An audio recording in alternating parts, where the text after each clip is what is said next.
Okay, let's see how Yemen is wrecking the entire global economy. And is still largely focused on the brutal war being waged in Gaza that's already claimed the lives of tens of thousands of people. Something else is happening nearby to the south in the Red Sea that has the potential to escalate the war between Israel and Hamas into a greater Middle East-wide conflict that's already severely affecting the entire global economy. You see, after Israel initiated its full-scale invasion of Gaza, the Houthis, a Shia Muslim military organization in Yemen that's funded and armed by Iran, declared their full, unwavering support for This one in Middle Eastern. Hamas and the Palestinian cause against Israel. But geographically located about 1,600 kilometers away from Israeli territory and more than 1,800 kilometers away from the main fight going on in Gaza, the Houthis were incapable of participating in the war happening around Gaza directly. And so they decided to begin intervening on the side of Hamas more indirectly. In November of 2023, the Houthis declared that they would begin attacking every single ship they could find sailing nearby their territory in the Red Sea that was linked in any way to Israel, including any ships traveling to or from Israeli ports, any ship with Israeli ownership, any ship flying an Israeli flag, or any ship with an Israeli crew. And then they further stated that these attacks on Israeli shipping would continue indefinitely until Israel fully withdrew from Gaza and ended its war against Hamas. But there was a slight problem with the Houthis' plan. You see, the ownership structure of the globalized 21st century merchant shipping fleet is a very complicated business. Merchant ships very often travel between origin and destination in different countries. The ownership structure of the ship itself is often divided between multiple different nationalities that may have nothing to do with where the ship's origin or destination is. The flag of call that the ship flies may be completely different altogether, while the crew that's operating the ship may be of completely different nationalities from everything else as well. Determining which merchant ships operating on the world's oceans are considered Israeli or not is not as simple a task as it appears at first. But that didn't dissuade the Houthis from deciding to intervene anyway by attacking whatever ships they determined were Israeli. Their attacks began on the 19th of November. Yes. Okay. 2023, with a brazen hijacking of an empty car carrier sailing through the Red Sea that was traveling from Turkey to India. The Houthis raided the ship with a helicopter that transported a heavily armed special forces squad onto the ship's deck, who quickly managed to subdue the ship's crew and rerouted it back to the Houthi-controlled port of Hodeidah in western Yemen. The ship was called the Galaxy Leader, and its registered owner was a company known as Galaxy Maritime Limited that's based in the Isle of Man, a Yeah, actually, Call of Duty. Yeah. dependency. The ship was being chartered by a Japanese company. Its flag of call was based in the Bahamas, and its 25 crew members hailed from the Philippines, Romania, Bulgaria, Ukraine, and Mexico. The only connection that the ship had to Israel was that the company that owned the ship, Galaxy Maritime Limited, was further owned by another company known as Ray Car Carriers, which is a business that's co-owned by a well-known Israeli businessman and billionaire named Abraham Ungar, who has a current net worth of approximately $3.25 billion US. Based on that, the Houthis decided that the ship was fair game to attack and hijack, and it would be far from the last. In the weeks and months that have followed after that initial attack, the Houthis have unleashed a torrent of hundreds of missiles and drones and launched further hijacking attempts against dozens of merchant ships caught sailing through the Red Sea. Merchant ships that have been linked to dozens of countries from all around the world. And the missiles, drones, experience, and intelligence that they've received to launch all of these attacks have largely all come from a single source. Their biggest patron, the Islamic Republic of Iran. Iran has spent years carefully cultivating the Houthis from a ragtag group of militia into a legitimately dangerous state-like military force, with a massive arsenal of guided anti-ship missiles and swarms of cheap explosive kamikaze drones that they can use to overwhelm maritime anti-air defenses with through sheer numbers. Wait, that's a drone? Backed by Iran, the Houthis have arguably become the most dangerous and heavily armed piracy force in modern history. And unlike the pirates before them, they used to launch out from Somalia and raided commercial shipping in the Arabian Sea. The Houthi pirates control a significantly more advantageous geography to wreck the global economy from. They currently dominate the northwestern third of Yemen's territory, including most of Yemen's population and most of Yemen's coastline along the Red Sea, which gives them direct access to launching hijacking ships, missiles, and drones into one of the world's most critical arteries of globalized trade. The Red Sea itself can be thought of as the primary maritime passageway between Asia and Europe, and the passageway is bounded by two narrow gates on either side of it that regulate access through it. The Bab el-Mandeb Strait in the south between Yemen and Djibouti, and the Suez Canal in the north that runs across Egypt. The route between these gates across the Red Sea is part of the shortest possible geographic route for merchant ships to take traveling between Asia and Europe, and so it's the preferred route of choice for container ships carrying manufactured goods and raw materials from places like China, Japan, South Korea, Taiwan, and India to take when transporting their goods to the huge European consumer market. And from another perspective, this trade route is also a major artery for the flow of global energy resources from origin to consumer, like oil and gas from places like Russia, Kazakhstan, and Azerbaijan towards Asia in one direction, and oil and gas around the Persian Gulf towards Europe in another direction. As a result, roughly 12% of the entire It world's is the main line. trade volume usually flows through the Red Sea on an annual basis, which includes nearly a third of the entire world's container ship traffic, roughly 10% of the world's seaborne oil, and roughly 8% of all the world's LNG. An average of 50 merchant vessels usually transit through the Suez Canal on a daily basis, and this overall makes the Suez Canal and the Bab el-Mandeb Strait the second most critical maritime choke point for globalized trade anywhere in the world, remaining only behind the Singapore Strait in Southeast Asia in overall importance. And all of this massive volume of trade and energy that usually flows through the Red Sea makes its overall security and stability an extremely important core interest for dozens of countries and actors from all around the world. To Russia, the Red Sea is still its most vital artery for exporting their own crude oil and LNG resources by sea towards their new primary consumers, China and India, while Kazakhstan and Azerbaijan rely on the route to a lesser extent for their own oil exports as well. From China's perspective, the Red Sea is its most vital artery to receive energy resources from Russia through, and to transport their own manufactured products to the European consumer market through, which is a similar concern to Japan, and largely why both China and Japan maintain overseas military bases in Djibouti nearby to help safeguard their own trade routes. To Qatar, the Red Sea is its primary trade route to It makes sense to safeguard the their ship. LNG supplies to Europe, while to Saudi Arabia, the United Arab Emirates, Bahrain, Kuwait, and Iraq, the Red Sea is their primary trade route to export their crude oil to Europe through. To the European Union, the Red Sea is their primary trade route for receiving manufactured goods from Asia and energy resources from the Persian Gulf through. While to the United States, Washington wants to ensure the continuous flow of maritime trade through the Red Sea to keep the global economy and globalized system that it champions and protects humming along. And Egypt, as the controller of the Suez Canal that regulates all of this trade, stands to arguably benefit the most when the trade is running smoothly, and lose out the most when the trade isn't running smoothly. Egypt's Suez Canal Authority is the guardian of the canal, and they charge various fees and tolls on every ship that passes through it, as ships usually have no other alternative. The only other possible geographic choice that ships can take to travel between Asia and Europe is the much longer way all the way around the entire African continent, around the Cape of Good Hope, a route that usually adds anywhere between 7 and 10 days of travel time and significantly higher cost for ships to take. Yeah, that is a long.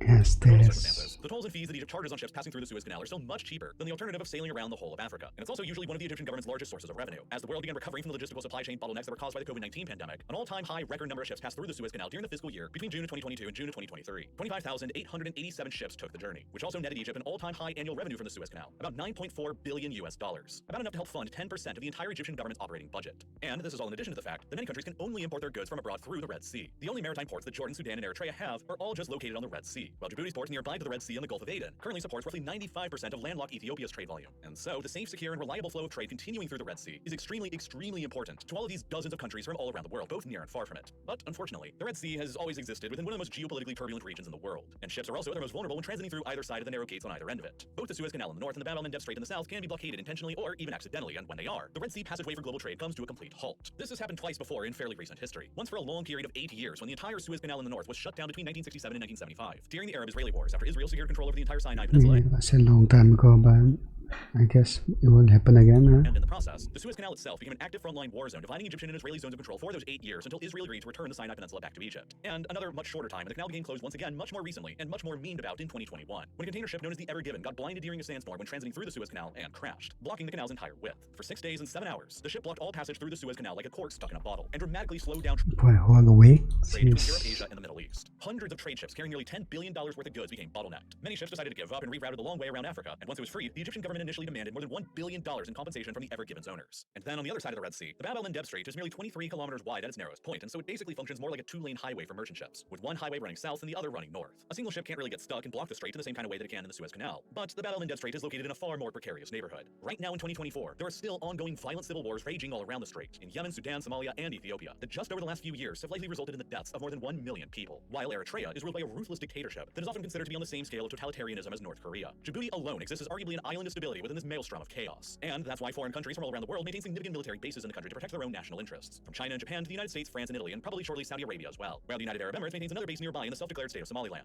and Russia is attempting to acquire a former United Arab Emirates military base in Eritrea, here at Assab, directly adjacent to the strait. For years, the biggest threat that was facing shipping going through the Bab el-Mandeb Strait were the Somali pirates who raided merchant vessels mostly for money, hostages, and ransoms Yeah, in the Captain Phillips one. of Aden and in the Arabian Sea, a problem that lasted well into the 2010s until it finally began dying down after 2017, as maritime patrols from the American, UK, French, Russian, Chinese, and other international navies began conducting better patrols and better escort missions of merchant shipping through the region that dissuaded the pirates from launching any further attacks that could disrupt the global economy. But now, the Houthis in Yemen are the ones launching dozens of attacks on this critical Yeah, global now they have got trade artery, and it's already been severely affecting the worldwide economy. The Houthi movement, which is officially known as Ansar Allah, which translates to Defenders of God, arose out of Yemen's Zayidi Shia Muslim community, who make up about 1/4 of Yemen's overall population, and are native to the hills and mountains of Yemen's northwest, immediately opposite of Saudi Arabia's own largely Shia Muslim community, immediately across the border. Formed with militant opposition to the United States, Israel, and the Saudi monarchy's influence in the Middle East in mind, the Houthis sought closer relations with Iran, while their official motto and flag have never left any doubt as to where they stand politically and ideologically. It reads from line to line, translated into English, as God is the greatest, death to America, death to Israel, a curse upon the Jews, victory to Islam. A decade ago in 2014, during the midst of Yes, okay. spring revolts that were sweeping all across the Middle East, the Houthis managed to organize themselves with support and funding from Iran, and stormed out from their hills to capture the Yemeni capital from the Yemeni government, Sana'a. From there, the Houthis managed to expand their territorial control even further across northwestern Yemen, while the president of Yemen at the time fled the country towards Saudi Arabia. At his own request for a foreign intervention to restore his own authority and crush the Houthi rebellion, Saudi Arabia decided to militarily intervene in Yemen's civil war beginning in 2015. The Saudis, along with many other Arab states, all supplied with arms and finances from the United States, then launched Operation Decisive Storm into Yemen. The Saudis were terrified that if the Shia Houthis were victorious in Yemen, they could exploit their geographic position to blockade the Bab el-Mandeb Strait in unison with their Shia supporter Iran's ability to blockade the Strait of Hormuz, a situation that would immediately crash Saudi Arabia's entire economy. That's overwhelmingly reliant on exporting their crude oil to customers in Asia. If both choke points were shut down, Saudis would be forced into a situation where they could only continue selling their oil to their biggest customers by exporting their oil the long way to the north through the Suez Canal and then all the way around Africa, which would make their oil significantly more expensive for Asian consumers to buy and would make Saudi oil far less competitive, which would mean that they would sell a lot less of their oil and Saudi Arabia's finances and government would each become devastated. So the Saudis wanted to crush the Houthis and restore the authority of the friendly Yemeni government before that could ever happen, as did the United States and all the other Arab states opposed to Iran. Over the next few years, the Saudi-led air campaign would drop around 25,000 airstrikes all across Houthi-controlled territory in Yemen that's estimated to have killed more than 19,000 civilians, while the Saudi-led coalition navy initiated a maritime blockade of the Houthi-controlled coastline. That intervention ultimately produced an apocalypse in Yemen, with the UN saying as recently as 2023 that the situation within Yemen remained the worst ongoing humanitarian crisis in the world, with more than 380,000 total deaths in the country happening since the civil war began in 2014, resulting from violence, famine, and disease all attributable to the war. But the Houthis, continually funded and armed by Iran, continued hanging on to power in the territory they controlled. They resisted the Saudis and the coalition, and even began firing missiles and drones into Saudi and UAE population centers and retaliation that killed hundreds of Saudi citizens. When Donald Trump assumed the American presidency in 2017, he chose to dramatically expand Washington's support for the Saudi war effort in Yemen as a part of his overall policy of maximum pressure applied on Iran and its proxy forces across the Middle East, adding the Houthis to America's list of designated terrorist organizations, and authorizing a deal for more than $27 billion worth of additional U.S. arms sales to Saudi Arabia, including fighter jets and precision-guided bombs, all meant to be used in Yemen against the Houthis. But as the intervention in Yemen became increasingly bloody, America's continued support of the Saudi war effort there became increasingly politically controversial in Washington, and increasingly linked to Donald Trump personally. Joe Biden vowed that after assuming the presidency in 2021, he would completely reverse Trump's course in Yemen and end all of America's involvement in the country, which culminated quickly with Biden's declaration in February of 2021 that the United States would be halting all of its support for Saudi Arabia. Is it a good thing or not? I don't know. Yemen, and that the Houthis would be removed from America's list of designated terror organizations. This abrupt end of America's support for the war in Yemen under Biden, and the fact that the Saudis had blown through an estimated $265 billion before then, just on arms trying and failing to destroy the Houthis, kind of forced the Saudis' hand into beginning to search for an exit strategy from their war in Yemen. A ceasefire agreement between the Houthis and the Saudi-backed Yemeni government was agreed upon in April of 2022. That's generally held ever since, with only minor flare-ups of violence as the Saudis and Houthis have continued on negotiations, trying to find a final peace settlement. This relative calm in Yemen ever since the April 2022 ceasefire has given the Houthis time to consolidate their control over the area they rule in northwestern Yemen, an area that represents only about a quarter of Yemen's total territory, but more than 2/3 of Yemen's total population, or about 24 million people, and Yemen's capital city. The Houthis therefore control more of what makes Yemen Yemen than the internationally recognized Yemeni government that's backed by Saudi Arabia does. And the relative peace for the past 2 years during the ceasefire has likely enabled them to covertly import huge volumes of additional missiles and drones from Iran. And so now, with a massive ongoing war between Israel and Hamas having exploded in Gaza, Iran has been seeking ways to assist Hamas by steadily increasing the pressure being applied on Israel without directly attacking them and starting an all-out war. And perhaps the best way that Iran has been able to do this has been by nudging the Houthis to begin launching their attacks on merchant shipping across the Red Sea. You see, as the Houthi missile and drone attacks on dozens of merchant ships in the Red Sea began really accelerating in December of 2023 and became increasingly indiscriminate after the Galaxy Leader hijacking incident, the wartime risk insurance premiums that maritime insurance companies charge for all ships sailing through the Red Sea began to skyrocket. Major shipping companies from all around the world then faced with these rapidly increasing insurance premiums to cover their ships and cargoes operating in the Red Sea, and the accompanying legitimate risks of seeing their expensive ships and their cargoes getting damaged or sunk, or their crew members getting killed, quickly began making announcements one after the other that they would begin suspending all of their maritime operations through the Red Sea and the Suez Canal until further notice. These announcements have by now come from most of the world's most significant container shipping companies like Maersk, MSC, Evergreen, CMA, CGM, Hapag-Lloyd, and COSCO, which together represent more than 95% of all the container volume that usually travels through the Suez Canal. In addition, many major oil and gas companies have also announced their indefinite You can just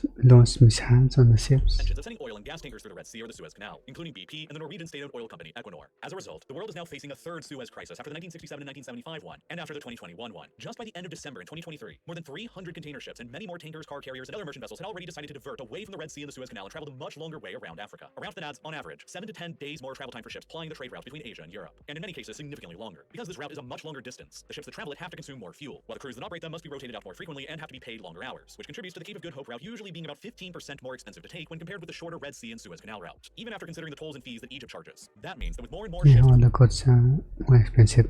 That's why. burning around the Red Sea, those 15% higher average shipping costs are going to be gradually getting passed on to consumers, which, if it continues getting worse and persists, will steadily begin piling on inflationary pressures on just about every product all around the world. And even worse, the extended length of time that these ships are going to have to spend out on the ocean traveling the longer routes between Europe and Asia is expected to absorb around 20% of the entire global merchant fleet's capacity, which, of course, is just going to lead to even more shipping delays and even higher costs and a worldwide cascading avalanche of inflation for pretty much every single product you can think of the longer the Red Sea route remains closed for. And there are many secondary, less thought of issues that can eventually spiral out of control the longer the Red Sea is shut down international shipping for like this. In a sense, the Houthi attacks shutting down the Red Sea have hurt Israel, as they've effectively managed to completely shut down the southern Israeli port of Eilat, which is Israel's only non-Mediterranean port that's on the Red Sea. But Eilat is tiny from Israel's perspective. It usually only handles a mere 5% of Israel's total maritime trade, while Israel's much larger Mediterranean ports of Ashdod and Haifa handle the overwhelming majority and remain open for business. The cost of Israeli imports are rising as a result, but the situation is hardly putting Israel under a blockade. The situation is very different for other third-party countries, however. As I mentioned previously, the only maritime ports that Jordan, Sudan, and Eritrea each have are all only located on the Red Sea. And so, for however long the Red Sea remains largely shut down for, all three of these countries will remain virtually landlocked. And all three of them are already in pretty unstable conditions that are already either actively imploding as I speak or on the precipice of it. Sudan is already locked in the middle of a devastating civil war that has likely killed tens of thousands of people and displaced millions more just since 2023. Jordan is facing the danger of increased instability in the neighboring Israeli-occupied West Bank, while Eritrea is facing two ongoing civil wars happening immediately across their borders in both Sudan and in Ethiopia. If these countries, and especially if Sudan, remain blocked off from most of their maritime imports of resources for long, their own instability levels could also increase. Overall, by attacking whatever merchant shipping they can find within the Red Sea, the Houthis are generating a worldwide level of pain that can maybe be tolerated for a few weeks to a few months, but it's a situation that likely cannot be tolerated for very much longer. As the Houthi attacks continue, worldwide shipping will continue diverting the long way away from the Red Sea and around Africa. Products, raw materials, and energy resources will continue to get more expensive as a result, and global inflation will begin ratcheting up again, which means that Iran and the Houthis are probably both hoping that their attacks and the economic consequences they cause here will eventually be increasing Western pressures on Israel to end its war in Gaza and to keep Hamas still intact without them having to escalate all the way to full-blown war. The Houthis have claimed that if Israel withdraws from Gaza and makes peace Yeah, with it's all about that. Hamas, then their attacks in the Red Sea will also stop immediately afterwards. But the Israeli government of Benjamin Netanyahu here has repeatedly stressed that regardless of any international pressure, their war aims against Hamas remain unchanged. They will continue fighting until Hamas as an organization, government in Gaza, is completely dismantled and destroyed. with Netanyahu himself saying in early January of 2024 that Israelis and the world should expect the war to be a long one that will continue on for at least several more months to come. And consequently, the world should expect the Houthis to continue launching their own attacks and raids on merchant shipping in the Red Sea for just as long.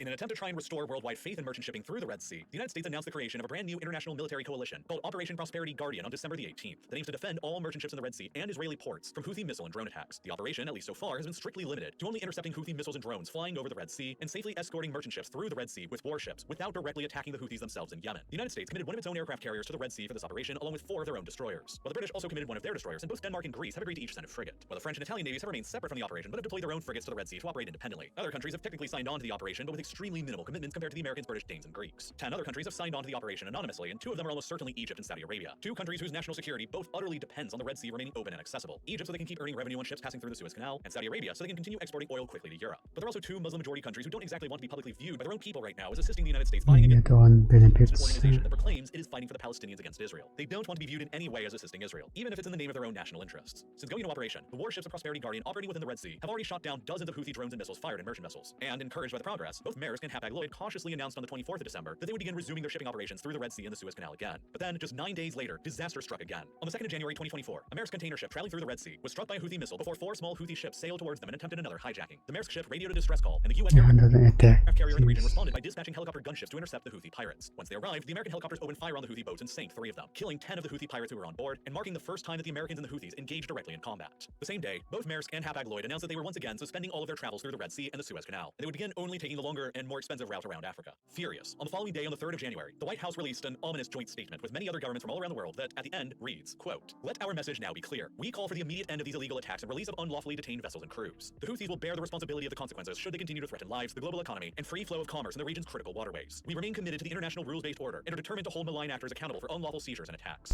End quote. It's probably shop that Stands is now, America and the Biden administration arguably have only 4 possible options for how to proceed with this dangerous situation. 1. America could choose to simply do nothing. Let the Houthi attacks on merchant shipping in the Red Sea continue as long as Israel's war in Gaza continues, and suffer the worldwide negative economic consequences and pressures that will follow during a critical presidential election year. 2. The United States can begin applying tougher pressures on Israel to begin winding down its war in Gaza, and hope that ends the Houthi attacks on merchant shipping diplomatically. Israel, however, will probably not accept this peace unless the pressures from Washington begin growing significantly tougher, which could strain Israel-US relations. 3. America can increase the number of warships that has deployed to the Red Sea as a part of Operation Prosperity Guardian in order to cover a larger area and escort more merchant vessels. Unfortunately, this option has a lot of cons from Washington's perspective. Many countries, for a variety of reasons, have refused to send warships to the Red Sea even after being requested to do so by Washington, like Australia. America itself has few surplus warships to spare right now here to the Red Sea while it's trying to maintain a permanently large naval presence in the Western Pacific around Taiwan to dissuade a potential Chinese amphibious invasion from ever happening. And the warships that America already has deployed to the Red Sea fire advanced guided missiles that cost millions of dollars each to intercept the clouds of cheap Iranian-manufactured drones that only cost a few $1,000s to build. If the Iranians and the Houthis continue maintaining their heavy pace of cheaper drone and missile attacks on the merchant ships, and the American Navy continues shooting them down with their much more expensive missiles, the cost that will be borne on the U.S. Defense Department will likely rise into the tens of billions of dollars within only a matter of months. A tough pill to swallow while Washington is simultaneously struggling to provide more funding and arms directly to both Israel's war against Hamas and Ukraine's war against Russia. And then there's option 4, the most dangerous option of all, but the one that's appearing increasingly likely to happen by the day, ordering a direct U.S. air campaign to bomb the Houthi bases in Yemen to try and destroy, cripple, or deter their ability to continue launching attacks on merchant shipping in the future. But this option carries with it a series of extremely high risks that need to be considered beforehand. I think this happening First, an soon. American bombing campaign against the Houthis greatly risks shattering the fragile ceasefire across Yemen that's been in place ever since April of 2022. Would the Houthis' political enemies that are still on the ground in Yemen, like the Saudi-backed government or the United Arab Emirates-backed separatist southern government, really all be expected to just sit back and do nothing while the Houthis get blasted from the air by the United States? There would become an enormous incentive for them to renege on the ceasefire and begin launching renewed ground offensives against the Houthis again. And if the situation got worse for the Houthis from there and they seemed like they were imminently about to collapse, would their primary backer Iran then be expected to also just sit back and watch them collapse without doing anything? Iran could, and likely would, then choose to escalate the pressure on the United States and Israel even further by ordering their militias in Syria to attack Israel in the Golan Heights, or even order Hezbollah in Lebanon to open up a massive second front line for the Israelis in the north of their country that the United States would be forced to divert attention away from Yemen and the Houthis to deal with. Actually surround it. And then, of course, bombing the Houthis without attacking the source of where they're actually getting their weapons from does nothing to prevent them from simply acquiring even more weapons over and over again that will keep having to be destroyed over and over again. Iran can, and likely will, just choose to continue sending weapons to the Houthis even if the United States is bombing them. But if America decides to attack Iran's supply lines that are running to the Houthis, then it risks escalating the U.S. bombing campaign on the Houthis into a direct U.S.-Iran war that both sides almost assuredly truly want to avoid. And partially for those reasons, the United States might choose to carry on with the same cautious approach towards the Houthis that they've so far been maintaining. A cautious approach that is no doubt being championed by Saudi Arabia. Ever since the Biden administration ended America's support for the Saudi intervention in Yemen back in 2021, the Saudis have been desperately trying to find a way to pull themselves out of their costly war. Peace negotiations between the Saudis and the Houthis have been ongoing ever since, with the Saudis reportedly offering concessions, such as allowing more direct flights to open up to the Houthi-controlled capital, an easing or even ending of the still ongoing Saudi naval blockade, and perhaps most critically, an offer by the Saudis to help facilitate payments and salaries of Yemeni public sector employees working within the Houthis-controlled territory. But as American officials in the U.S. Congress openly demand that the Houthis be re-added back to the list of designated terrorist organizations, and as the U.S. and British militaries are each apparently considering launching airstrikes, the Saudis are worried that their peace negotiations will fall apart. How, after all, could the Saudis help to facilitate payments to the Houthis if they become a U.S. recognized terrorist organization once again and become suffocated underneath American economic sanctions. And if the United States does end up deciding to militarily intervene more forcefully against the Houthis, there is fairly recent historical precedent for such an operation. Throughout the 1980s, during the Iran-Iraq War, both the Iraqi and Iranian militaries began opening fire on merchant vessels operating across the Persian Gulf with missiles. Iran, in particular, began firing missiles at Kuwaiti oil tankers in retaliation for Kuwait's support and financing of Saddam Hussein's Iraq. In 1986, the U.S. Navy decided to intervene in the conflict and began sending their warships to safely escort Kuwaiti oil tankers through the Gulf and out past the Strait of Hormuz. In 1988, one of these American warships impacted an Iranian naval mine within international waters that severely damaged and nearly sank it. In retaliation, the U.S. Navy decided to launch Operation Praying Mantis within Iran's own territorial waters. The American Navy attacked and sank 5 Iranian ships, including a frigate, severely damaged another frigate, and blew up 2 Iranian offshore oil platforms, killing dozens in the process, an action that, to date, represents the U.S. Navy's largest surface engagement since the Second World War. That American attack put pressure on Iran to sue for peace with Iraq just a few months later. But, unlike then, an American attack on the Houthis now in 2024 is fairly unpalatable for the Biden administration to consider, for 2 very big reasons. One, the Biden administration doesn't want to be viewed as expanding the war between Israel and Hamas in Gaza into a regional Middle East-wide war, and an American bombing campaign against the Houthis in Yemen would inevitably become widely viewed as an American declaration of war against the Houthis in support of Israel, which would carry further risks of the war escalating even further to potentially include Hezbollah in Lebanon or Iran itself.